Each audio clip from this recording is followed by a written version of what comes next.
آج میں انشاءاللہ آپ سے بات کروں گی اس دعا کے بارے میں جو کبھی رد نہیں کی جاتی. دعا ایک عبادت ہے، دعا ہماری ضرورت ہے. دعا اللہ تعالیٰ سے اپنی دنیا کی زندگی اور آخرت کی زندگی کی ضروریات کے بارے میں التجا کرنا ہے، اس سے مانگنا ہے، اس سے سوال کرنا ہے، اس کے آگے گڑ گڑانا ہے، اس کے آگے اپنی عاجزی کا اظہار کرنا ہے اور اپنے مسائل کا حل تلاش کرنا ہے. ہم سب جانتے ہیں کہ اس دنیا میں ہم آزمانے کے لیے بھیجے گئے ہیں. ہم سب پر آزمائشیں آتی ہیں، ہم سب کے امتحان ہوتے ہیں. کوئی بیمار ہو جاتا ہے، کوئی بچوں کی طرف سے پریشان ہوتا ہے، کوئی بچوں کی شادی کے مسئلے میں پریشان ہوتا ہے، کچھ انہونی قسم کی بیماریوں کا شکار ہوتا ہے، کوئی ذہنی مسائل کا شکار ہوتا ہے، کوئی مالی مسائل کا شکار ہوتا ہے، کوئی دنیا کے حالات کے بارے میں پریشان ہوتا ہے. اور یہ ہم سب ایکسپیرئنس کر رہے ہیں. اور بعض اوقات تو مسائل کا ایک تانتا ہوتا ہے، ایک مسئلہ ختم نہیں ہوتا کہ ایک اور مسئلہ شروع ہو جاتا ہے، اور انسان اس دنیا میں ان پریشانیوں کی وجہ سے گھبرا اٹھتا ہے. امام ابن القیم کہتے ہیں کہ دعا آزمائشوں کی دشمن ہے، یعنی ادھر آزمائش آئی تو اس کا مقابلہ دعا سے کیجیے. وہ کہتے ہیں کہ دعا مفید ترین علاجوں میں سے ایک علاج ہے. یہ آزمائشوں کی دشمن ہے، یہ مصیبتوں کو دور دھکیلتی ہے، ان کے ساتھ گتھم گتھا ہوتی ہے، ان کے واقع ہونے کو روکتی ہے اور مصیبتوں کو ختم کرتی ہے، یا مصیبت واقع ہو جائے تو اس کو کم کرتی ہے. دعا مومن کا ہتھیار ہے، مفید ترین دوا ہے. لہذا آج ہم بات کریں گے کہ ہم کس طرح دعا کریں کہ ہماری دعا قبول ہو اور ہم ان مسائل سے جو زندگی میں نبرد آزما ہیں، نبٹ رہے ہیں، ان کو ختم کرنے میں ہماری مدد کرے. تو بات یہ ہے کہ ہم سب جانتے ہیں کہ ہمیں اللہ تعالیٰ نے ہی پیدا کیا ہے اور اسی کی طرف ہمیں پلٹ کر جانا ہے، اور اسی کے ہاتھ میں ہر مشکل کا حل ہے. وہ ہر چیز پر قادر ہے، وہ سب سے بڑا ہے. اس کو دینے کے لیے، اسے کوئی مشکل حل کرنے کے لیے کسی سے پوچھنا نہیں پڑتا، کسی کی مدد لینی نہیں پڑتی. لہٰذا جب سب کچھ اسی کے اختیار میں ہے، لہو ملک السماوات والارض، آسمانوں اور زمین کی ملکیت، کنٹرول سارے کا سارا اسی کے ہاتھ میں ہے. لہٰذا جب کوئی مشکل آئے تو ہمیں اسی کی طرف رجوع کرنا چاہیے. علماء نے عبادت کی جو قسم دعا سے متعلق بتائی ہے وہ دو طرح کی دعا ہوتی ہے، ایک دعا العبادہ اور ایک دعا المسئلہ. یعنی ہماری جتنی بھی عبادتیں ہیں، نماز، روزہ، حج، زکوٰۃ، جتنے بھی اعمال ہیں، ان سب کو بھی دعا کہا جاتا ہے، کیونکہ یہ بھی دراصل ہم اللہ سبحانہ وتعالیٰ کے حضور جب حاضر ہوتے ہیں، مثلا نماز میں، تو آپ دیکھیے کہ ہم سیدھے پہ ہاتھ باندھ کے بھی دعا کرتے ہیں. ہم سمع اللہ لمن حمدہ کے بعد ربنا ولک الحمد حمدا کثیرا طیبا مبارکا فیہ اللہم لا مانع لما اعطیت ولا معطی لما منعت. حمد کے بعد آخر میں پھر دعا کرتے ہیں. رکوع میں بھی دعائیں ہوتی ہیں، سجدے میں بھی دعائیں. حدیث میں آتا ہے کہ سجدے میں انسان سب سے زیادہ اللہ تعالیٰ کے قریب ہوتا ہے، تو وہاں بھی ہم دعا کرتے ہیں. پھر التحیات بھی دعاؤں کے ساتھ، درود شریف بھی دعا ہے، بلکہ ساری دعاؤں کا خلاصہ ہے. اور اسی طرح قبولیت کا بہترین وقت درود شریف کے بعد نماز کے اندر دعا کرنا ہے، جہاں ہم رب اجعلنی اور دیگر دعائیں پڑھتے ہیں. پھر اسی طرح روزے کی حالت میں دعا قبول ہوتی ہے، افطار کے وقت دعا قبول ہوتی ہے. پھر ہم حج پہ جاتے ہیں تو ہر مقام پہ دعائیں قبول ہوتی ہیں. تو گویا ہماری عبادات بھی دراصل دعاؤں کا ہی مجموعہ ہے، اور وہ بھی دعاؤں کی قبولیت کا ذریعہ ہے. یعنی جب ہمیں کچھ چاہیے ہوتا ہے تو ہم اللہ تعالیٰ کی طرف رجوع کرتے ہیں. نبی صلی اللہ علیہ وسلم کا طریقہ کیا تھا کہ جب انہیں کوئی مشکل پیش آتی تو وہ کیا کرتے؟ نماز کے لیے کھڑے ہو جاتے اور نماز میں پھر دعا کرتے، اللہ تعالیٰ سے مدد مانگتے. قرآن مجید میں آتا ہے وَاسْتَعِینُوا بِالصَّبْرِ وَالصَّلَاةِ، مدد طلب کرو، مدد مانگو صبر اور نماز کے ساتھ. لہٰذا یہ دعا العبادت ہے. اس کا فائدہ انسان کو دنیا میں بھی ہوتا ہے اور آخرت میں بھی ہوتا ہے. دوسری دعا وہ ہوتی ہے جس میں ہم اللہ سبحانہ تعالیٰ سے سوال کرتے ہیں، کچھ مانگتے ہیں، اس کے آگے گڑ گڑاتے ہیں. تو اس کو دعا طلب کہتے ہیں، دعا المسئلہ کہتے ہیں، جس میں ہم اللہ تعالیٰ سے التجا کرتے ہیں کہ وہ ہماری دعا قبول کر لے. اس کے بارے میں اللہ تعالیٰ فرماتے ہیں وَقَالَ رَبُّكُمُ ادْعُونِي أَسْتَجِبْ لَكُمْ. تمہارے رب نے کہا کہ مجھ کو پکارو، مجھ سے مانگو، میں تمہاری دعا قبول کروں گا۔ ایک اور جگہ پر آتا ہے سورۃ البقرہ میں، وَإِذَا سَأَلَكَ عِبَادِي عَنِّي فَإِنِّي قَرِيبٌ أُجِيبُ دَعْوَةَ الدَّاعِ إِذَا دَعَانِ فَلْيَسْتَجِيبُوا لِي وَلْيُؤْمِنُوا بِي لَعَلَّهُمْ يَرْشُدُونَ۔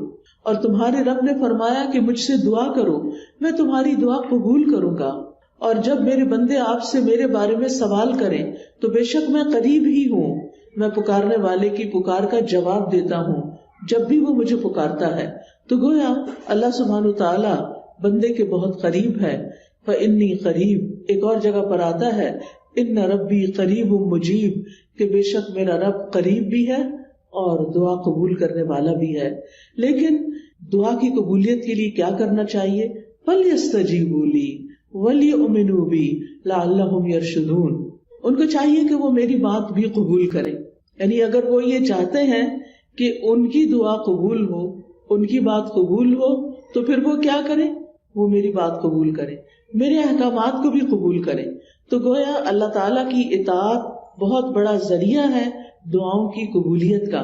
اور پھر اسی طرح وَلْيُؤْمِنُوا بِي، مجھ پر اعتماد کریں، ایمان رکھیں، یعنی دعا کرتے رہیں، جب اس کی قبولیت کا وقت ہوگا، جب وہ واقعی قبول ہونی چاہیے، اس وقت وہ دعا قبول ہو جائے گی۔ اس لیے مایوس نہ ہو، اعتماد رکھیں، ایمان رکھیں، یقین رکھیں، لعلہم یرشدون، تاکہ وہ بھلائی پائیں، ہدایت پائیں۔ کیونکہ رشد جو ہوتی ہے، رشد اس میں ہدایت بھی ہوتی ہے اور بھلائی کے معنوں میں ہوتی ہے۔ یعنی انسان کی عقل کی دو قسمیں ہوتی ہیں، ایک وہ ہوتی ہے جس کے ذریعے انسان چیزوں کو سمجھتا ہے، اچھے برے کا فرق پہچانتا ہے، اور ایک ہدایت کی قسم رشد کہلاتی ہے، جس میں انسان اچھے برے کا فرق جان کر پھر بھلائی تک پہنچ جاتا ہے، خیر تک پہنچ جاتا ہے۔ اس لیے رب سے دعا کرتے رہنا چاہیے۔ اسی لیے ابراہیم علیہ السلام نے جب دعائیں کی تھی تو آخر میں فرمایا تھا ان ربی لسمیع الدعاء، بے شک میرا رب تو ضرور دعاؤں کا سننے والا ہے، یعنی وہ تو لازماً دعائیں سنتا ہے۔ اور السمیع کا لفظ، اس کا یہ مطلب نہیں کہ وہ صرف سن لیتا ہے اور بس بات ختم، نہیں، اس کا مطلب یہ ہے کہ جیسے ہم رکوع سے سر اٹھاتے ہیں تو کہتے ہیں سمع اللہ لمن حمدہ، کہ جو اللہ کی تعریف کرتا ہے اللہ تعالیٰ اس کی حمد کو سنتا ہے، بلکہ مطلب یہ ہے کہ اس کی حمد کو قبول بھی کرتا ہے، دعاؤں کو قبول بھی کرتا ہے۔ اسی طرح حدیث میں آتا ہے اللہم انی اعوذ بک من دعاء لا یسمع، اے اللہ مجھے اس دعا سے بچا لے جو سنی نہ جائے۔ تو یہاں سننا قبول کرنے کے معنوں میں، کہ ایسی دعا نہ ہو کہ جو تیرے ہاں قبولیت نہ پائے، لیکن دعا مانگنے کا طریقہ بھی درست ہونا چاہیے تاکہ دعا قبول ہو جائے۔ اس کے بارے میں اللہ تعالیٰ کا فرمان ہے سورۃ الاعراف میں، اللہ تعالیٰ فرماتے ہیں ادعوا ربکم تضرعا وخفیا انہ لا يحب المعتدین، تم اپنے رب کو عاجزی سے اور چپکے چپکے پکارو، یعنی دعا مانگتے ہوئے انسان کے اندر عاجزی ہونی چاہیے، خشوع ہونا چاہیے، انسان کو ہمبل ہونا چاہیے، اپنے آپ کو رب کے سامنے محتاج ظاہر کرنا چاہیے۔ اور پھر فرمایا وَلَا تُفْسِدُوا فِي الْأَرْضِ بَعْدَ إِصْلَاحِهَا، دعاؤں کی قبولیت چاہتے ہو تو آہوزاری سے پکارو، چپکے چپکے پکارو، اللہ تعالیٰ حد سے بڑھنے والوں کو پسند نہیں کرتا، اور تم زمین میں اس کی اصلاح کے بعد فساد نہ کرو، یعنی زمین میں مطیع اور فرمانبردار بن کے رہو، بگاڑ پیدا نہ کرو۔ ان رحمت اللہ قریب من المحسنین، بے شک اللہ کی رحمت محسنین سے، نیکوکاروں سے بہت قریب ہے، یعنی اللہ تعالیٰ ان لوگوں کی دعا زیادہ سنتا ہے جو لوگوں کے ساتھ بھلائی کرتے ہیں، نہ کہ ان کے درمیان پھوٹ ڈالتے ہیں، فساد کرتے ہیں اور ان کی زندگی مشکل کرتے ہیں۔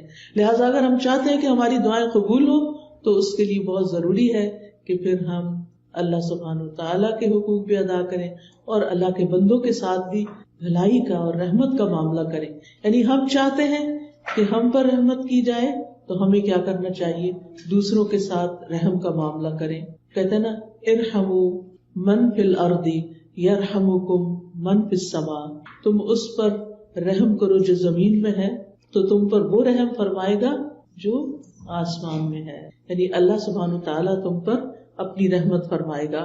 تو اس سے یہ پتہ چلتا ہے کہ دعا مانگنے کے وقت انسان کا طریقہ کیا ہونا چاہیے۔ سب سے پہلے کہ گڑ گڑا کے پوری توجہ سے رو کے, اللہ سبحانہ و تعالیٰ کے آگے فریادیں کر کے, لیکن حد سے نہ بڑھا جائے. حد سے بڑھنا کیا ہے کہ انسان ایسی حرکتیں شروع کر دے کہ جن کا سنت سے کوئی تعلق نہیں. نبی صلی اللہ علیہ وسلم نے اس طرح کی دعا نہیں مانگی. پھر اسی طرح یہ کہ پوری امید کے ساتھ دعا کرنی چاہیے, پورے یقین کے ساتھ دعا کرنی چاہیے کہ ہماری دعا قبول ہوگی. اللہ تعالیٰ سے نا امید نہیں ہونا چاہیے. وَادْعُوهُ خَوْفًا وَطَمَعًا, خوف رکھتے ہوئے اور امید کے ساتھ دعائیں کرنی چاہیے. یعنی انسان دعا مانگنے سے رکے نہیں بلکہ مانگتا رہے. دیکھا جائے تو اللہ تعالیٰ کو تو انسان کی دعا کی ضرورت نہیں کہ بندہ اس سے ضرور مانگے. یہ تو انسان کے اپنے فائدے میں ہے کہ انسان اللہ سے مانگتا رہے. یہ جو اللہ تعالیٰ ہمیں حکم دے رہے ہیں کہ دعا مانگتے رہو, تو آپ دیکھیے کہ اس میں ترغیب دی جا رہی ہے. اس کو ضرورت نہیں ہے, ہمیں ضرورت ہے, ہم محتاج ہیں. سورۃ فاطر میں اللہ تعالیٰ فرماتے ہیں یا ایھا الناس انتم الفقراء الی اللہ واللہ هو الغنی الحمید. اے لوگو تم سب اللہ کے محتاج ہو اور اللہ بے نیاز ہے, تعریف والا ہے. یعنی محتاج ہم ہیں, ضرورت ہماری ہے, اور اللہ بے نیاز ہے, اس کو ضرورت نہیں ہے, اس کو کسی کی محتاجی نہیں ہے کہ کوئی دعا کرے گا تو اس کی شان بلند ہوگی. وہ تو پہلے سے ہی بلند شان کا مالک ہے. ایک حدیث قدسی میں آتا ہے, اللہ تعالیٰ فرماتے ہیں اے میرے بندو تم کبھی مجھے نقصان پہنچانے کی طاقت نہیں رکھو گے, یعنی میرا کچھ نہیں بگاڑ سکتے کہ مجھے نقصان پہنچا سکو, نہ کبھی مجھے فائدہ پہنچانے کے قابل ہوگے کہ مجھے فائدہ پہنچا سکو. نہ ہم اللہ تعالیٰ کا نقصان کر سکتے ہیں اور نہ ہی اس کو فائدہ دے سکتے ہیں. اسی لیے ایک اور حدیث میں آتا ہے اے میرے بندو اگر تمہارے پہلے والے اور تمہارے بعد والے اور تمہارے انسان اور تمہارے جن سب مل کر تم میں سے ایک انتہائی متقی انسان کے دل کی طرح ہو جائیں تو اس سے میری بادشاہت میں کوئی اضافہ نہیں ہوگا. یعنی اگر ہم سب کے سب بہت نیک بھی بن جائیں تو اللہ تعالیٰ کو تب بھی کوئی فائدہ نہیں. ہم اپنا سارا مال بھی خرچ کر دیں تو اللہ تعالیٰ کا کچھ بھی فائدہ نہیں, اس کا ریٹرن خود ہم ہی کو ملنے والا ہے. تو بات یہ ہے کہ دعا انسان ہی کو فائدہ دیتی ہے, لہذا دعا مانگتے رہنا چاہیے کیونکہ دعا ایک عبادت ہے. ہم اپنی زندگی میں جتنی بھی دعائیں کریں گے اتنی زیادہ اللہ تعالیٰ کی محبت پائیں گے, کیونکہ نبی صلی اللہ علیہ وسلم نے فرمایا لیس شیء اکرم علی اللہ من الدعاء, اللہ کے ہاں دعا سے بڑھ کر کوئی چیز عزت والی نہیں. یعنی ہم بندوں سے مانگتے ہیں تو وہ کیا ہوتا ہے, ذلت ہوتی ہے, لیکن جب ہم اللہ سے مانگتے ہیں تو اللہ تعالیٰ کے ہاں درجات بلند ہوتے چلے جاتے, عزت بڑھتی چلی جاتی ہے. دعا کرنے والے سے اللہ تعالیٰ محبت کرتا ہے, اور جو دعا نہیں کرتا اس سے کیا ہوتا ہے پتہ نا آپ کو, اللہ تعالیٰ اس سے ناراض ہوتا ہے. جو دعا نہیں کرتا, جو اللہ سے نہیں مانگتا, جو اللہ کے سامنے اپنی حاجت نہیں رکھتا, اللہ تعالیٰ اس سے ناراض ہوتا ہے. لہٰذا دعا کرنے والے اللہ کے محبوب ہیں اور نہ مانگنے والوں سے اللہ تعالیٰ ناراض ہوتا ہے. دعا نہ کرنا تکبر کی علامت ہے. بعض لوگوں کو کہا جاتا ہے نا دعا کرو, کہتے بہت کر لی کوئی فائدہ نہیں ہوا, یا کہتے ہیں اس کو تو پتہ ہی ہے ہمیں کیا چاہیے, ہمیں کیا ضرورت ہے کہ ہم اس سے مانگے. نہیں, ہمیں ضرورت ہے اس سے مانگنے کی, اور جب تک ہم مانگتے رہیں گے ہماری نیکیوں میں اضافہ ہوتا رہے گا, اور ایک وقت آئے گا کہ قبول بھی ہو جائے گی. قیامت کے دن یعنی ہر دعا قبول ہوتی ہے. کچھ دعائیں دنیا میں اسی وقت دیر اینڈ دین قبول ہو جاتی, کچھ دعاؤں کے بدلے میں اللہ تعالیٰ ہماری کچھ اور خیر بھلائی کر دیتا ہے جو ہم خود مانگ نہیں رہے ہوتے. اللہ تعالیٰ وہ چیزیں ہمیں عطا کر رہا ہوتا ہے جو ہماری اس دعا کی قبولیت سے زیادہ بڑی ضرورت ہوتی ہے, اور کچھ دعائیں ہماری آخرت کے لیے سیو کر دی جاتی ہیں. جب ہمارے عمل میں کچھ بہت اچھا نہیں ہوتا, ہمارے پاس بہت ساری نیکیاں نہیں ہوتی, لیکن ہم کسی مسئلے میں پریشان ہوتے ہیں اور دعائیں کرتے رہتے ہیں, تو یہ ہماری نیکیوں میں اضافے کا ذریعہ بن جاتی ہیں. اور قیامت کے دن اللہ تعالیٰ کے ہاں جو بندہ ان دعاؤں کا اجر پائے گا جو دنیا میں قبول نہیں ہوئی تھی, تو انسان کیا تمنا کرے گا, کاش دنیا میں میری کوئی دعا بھی قبول نہ ہوئی ہوتی اور آج سارے کا سارا مجھے یہی ملتا. ہم سب جانتے ہیں کہ دنیا کی زندگی جو ہے وہ ہماری بہت ہی محدود سی ہے. یہاں اگر ہمیں سب کچھ بھی مل جائے تو بھی ہم دیکھتے ہیں کہ یا وہ چیز ختم ہو جاتی یا ہم چلے جاتے ہیں دنیا سے, یعنی کچھ بھی تو یہاں باقی رہنے والا نہیں. ہمارے پاس قارون کے خزانے بھی ہوں تو وہ بھی ختم ہو جائیں گے, تو بھی ہمیں دنیا سے چلے جانا ہے. کل من علیہا فان ویبقی وجہ ربک ذو الجلال والاکرام. اس لیے کبھی بھی مایوس نہ ہو, مانگتے چلے جائیں، مانگتے چلے جائیں. دعا مانگنے سے کبھی بھی تھکے نہیں. لیکن دعا مانگنے کے کچھ آداب ہیں، کچھ شرائط ہیں، وہ ہمیں ضرور سیکھ لینی چاہیے. اور اگر ہم نے سیکھی ہوئی ہیں تو ضرور دوہرا لینی چاہیے. اور اس کا فائدہ کیا ہے کہ اس سے ہماری دعائیں قبول بھی ہوں گی اور ہمارے دل میں ایک اطمینان بھی پیدا ہوگا. تو ابن قیم نے چند سطروں میں دعا کا خوبصورت نچوڑ پیدا کیا ہے. وہ کہتے ہیں کہ وہ کون سی اہم چیزیں ہیں جو کسی انسان کو دعا کرتے ہوئے معلوم ہونی چاہیے. اور اس کے آخر میں انہوں نے یہ جملہ کہا ہے پورے یقین کے ساتھ کہ جو ان شرائط کو پورا کر کے دعا کرے گا وہ دعا کبھی رد نہیں ہوگی، یعنی اس کی دعا کبھی رد نہیں ہوگی. تو آج کا موضوع بھی یہی ہے کہ وہ کون سی دعا ہے جو رد نہیں ہوتی، یعنی وہ کس طریقے سے مانگی ہوئی دعا ہے جو ضرور قبول ہو جاتی ہے. اور یہ باتیں انہوں نے اپنی کتاب الجواب الکافی لمن سأل عن الدواء الشافی، اردو میں بھی کتاب آپ نے اس کا ترجمہ دیکھا ہوگا دوائے شافی کے نام سے. ہو سکتا ہے آپ میں سے کچھ لوگوں نے یہ کتاب پڑھی ہو. بہت ہی اچھی کتاب ہے، پڑھنے کے لائق ہے. میں سمجھتی ہوں جس نے زندگی میں یہ کتاب نہیں پڑھی اس کے علم میں بہت بڑی کمی ہے.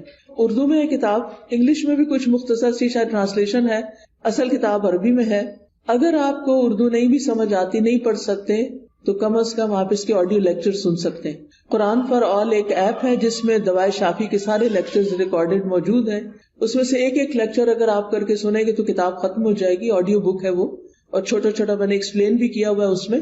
تو اس سے آپ کو زندگی گزارنے کے بہت سارے پر حکمت ایسے نکتے ملیں گے کہ جن کو اپنا کے آپ کی زندگی میں ایک اطمینان اور سکون پیدا ہو جائے گا. تو بہرحال اس کتاب کا ترجمہ النس اینڈ دا کیور کے نام سے بھی آپ دیکھیے گا ضرور. تو دعا کی قبولیت کے اسباب کون سے ہیں؟ اگر آپ کے پاس کاپی پین ہو تو اپنے پاس نوٹ کر لیجئے، اور اگر نہیں تو دل پہ لکھ لیجئے.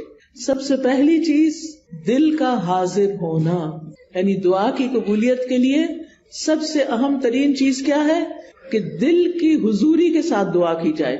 یعنی مقصد کو حاصل کرنے کے لیے مقصد کو پہلے اچھی طرح سمجھ لینا چاہیے کہ مانگنا کیا ہے. پھر مانگنے کے لیے الفاظ کیا ہونے چاہیے، کیونکہ آپ دیکھیے جتنے اچھے الفاظ سے آپ مانگتے ہیں نا، اور جتنے پیار سے مانگتے ہیں، جتنی عاجزی سے مانگتے ہیں، تو جو آپ مانگتے ہیں وہ آپ کو مل جاتا ہے. آپ کسی انسان سے بھی، کسی بچے سے بھی، مثلا بعض اوقات ایسا ہوتا ہے نا، بچہ آپ کی کوئی چیز اٹھا کے بھاگ جاتا ہے تو آپ اسے کہتے ہیں ادھر آؤ، واپس لاؤ، تو کیا ہوتا ہے وہ اور دور بھاگتا ہے. لیکن اگر آپ پیار سے اس کو کہتے ہیں اچھا یہ دیکھو ادھر آؤ، میرے پاس یہ چیز بھی ہے تمہارے لیے، آؤ، تو وہ اس چیز کو دیکھتا ہے تو وہ فوراً آ جاتا ہے. تو جو پیار کی بات ہوتی ہے نا، محبت کی بات ہوتی ہے، اور توجہ سے بات جو کی جاتی ہے، اس کا اثر ہی کچھ اور ہوتا ہے. بعض اوقات ہم ایسے کرتے ہیں، ہمارے ہاتھ میں فون ہوتا ہے اور ہم کسی سے بات کر رہے ہوتے ہیں تو وہ دوسرے کو کوئی اثر نہیں ہوتا، بچے اس بات کا کوئی اثر نہیں لیتے. تو توجہ، دل کی حضوری، اچھے الفاظ، اور غفلت سے باہر آ کے اچھے سے مانگنا. کیونکہ حدیث میں آتا ہے وَاعْلَمُوا أَنَّ اللَّهَ لَا يَسْتَجِيبُ دُعَاءً مِّن قَلْبٍ غَافِلٍ لَاهٍ، جان لو بے شک اللہ غافل اور لہو لعب یعنی کھیل کود میں مبتلا دل کی دعا قبول نہیں کرتا. یعنی دھیان ہمارا کہیں اور لگا ہوا ہے، کان ہمارے کہیں اور لگے ہوئے ہیں، اور ہم صرف زبان سے کوئی کتاب اٹھا کے، آج کل تو بہت سہولت ہو گئی ہے نا کہ خود سے سوچنا بھی نہیں پڑتا کیا مانگنا ہے، بس بک اٹھائی دعاؤں کی، یا کوئی کارڈ اٹھا لیا، یا پھر کوئی ایپ کھول لی اور لفظ پڑھنا شروع کر دیے. ٹھیک ہے وہ بھی دعائیں ہیں، لیکن ان کو بھی سلیقے سے پڑھنے کی ضرورت ہے. ان پر بھی جب آپ پڑھتے ہیں نا تو صرف ایسے نہیں کہ قرآن کی تلاوت کر رہے ہیں بغیر سوچے سمجھے تو دعائیں بھی بغیر سوچے سمجھے پڑھتے چلے جائیں، ایسا نہیں کرنا، بلکہ جو کچھ بول رہے ہیں اس کو سمجھنا بھی ہے، کیا مانگ رہے ہیں، کیوں مانگ رہے ہیں. لہذا ہمیں غفلت سے نکلنا ہے، دل حضوری کے ساتھ مانگنا ہے، ڈسٹریکشن سے بچنا ہے. جو آپ کی خاص خاص دعائیں نا وہ ایسے وقت میں کیا کریں جب ڈسٹریکشن نہ ہو. کیونکہ بعض اوقات آپ دعا مانگ رہی ہیں اور ادھر سے بچہ آپ کو کھینچ رہا ہے، ادھر سے فون بج رہا ہے، ادھر سے کوئی گھر کے باہر کھڑا ہے، ادھر سے آپ کو خوشبو آ رہی ہے کہ ہڈیاں جل رہی ہے.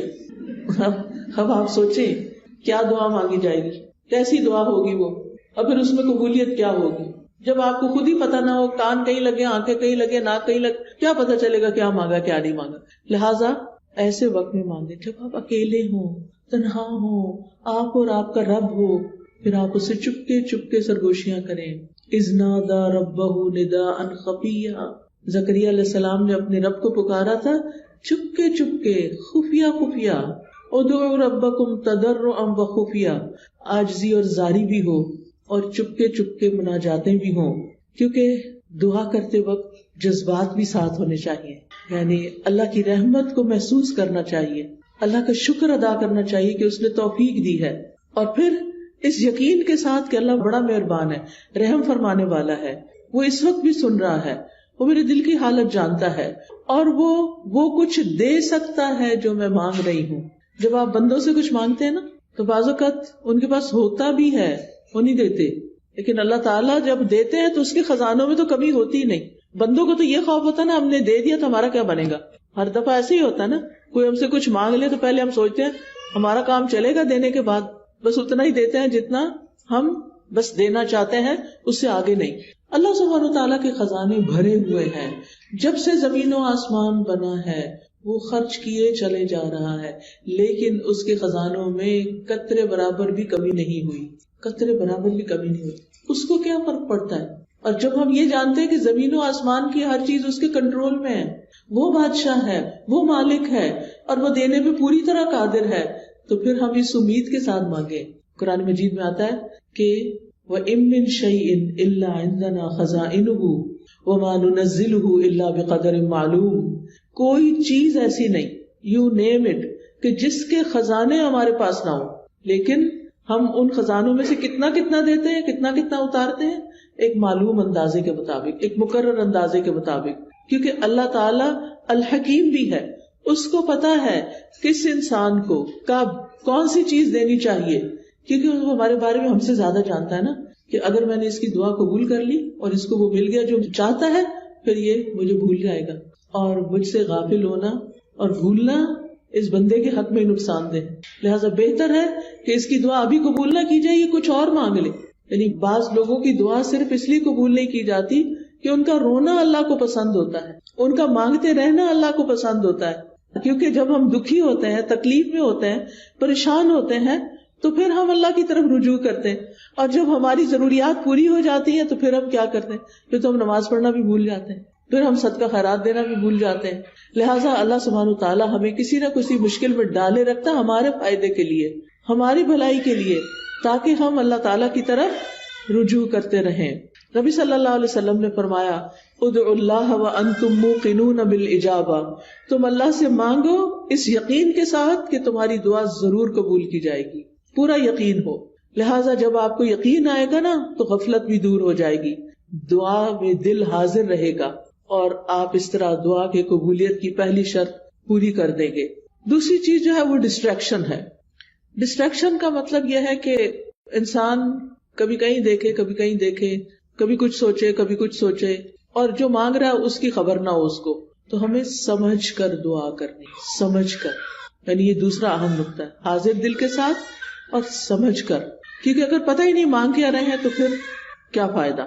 اور پھر یہ ہے کہ اگر عربی میں دعا مانگنی نہیں آتی تو الٹے سیدھے لفظ پڑھ کے نہ مانگیں، اردو میں مانگ لیں، انگلش میں مانگ لیں، پنجابی میں مانگ لیں، جو آپ کی زبان ہے اس میں مانگ لیں، تو آپ کے لیے کچھ مشکل نہیں ہے۔ اللہ تعالیٰ کو ساری زبانیں آتی ہیں، ایک ہم ہیں، ہمارے لیے ریسٹرکشن، ہماری لمیٹیشنز ہیں، ہمیں ایک زبان آتی ہے تو دوسری نہیں آتی، انگریزی آتی ہے تو فرینچ نہیں آتی، اردو آتی ہے تو پنجابی نہیں آتی بچوں کو، تو کتنی لمیٹیشنز ہیں ہماری۔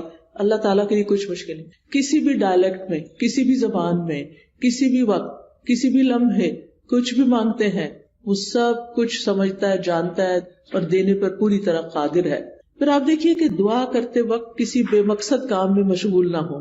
اچھا بعض لوگ موبائل سے دعائیں پڑھتے ہیں، ٹھیک ہے، سہولت کے لیے پڑھ سکتے ہیں آپ، اب کیا ہوتا ہے اتنے میں اوپر ایک نوٹیفیکیشن آ جاتا ہے، اچھا آدھی دعا پڑھی، آدھا میسج پڑھا، نہ ادھر کے نہ ادھر کے، ملٹی ٹاسکنگ ہو رہی۔ دنیا کے کاموں میں تو ملٹی ٹاسکنگ آپ کر سکتے ہیں، لیکن اللہ تعالیٰ کے ہاں تو بس ایک وہ ہے، اس کو ایک مانتے ہوئے بس وہ اس میں بھی یہ بھی شریک کرنا پسند نہیں کرتا کہ جب ہم اس سے بات کر رہے ہو تو ہم اوروں کے بارے میں سوچ رہے ہو، یا اس سے بات کر رہے ہو تو بیچ میں کسی اور سے باتیں شروع کر دیں، اس کو یہ پسند نہیں ہے۔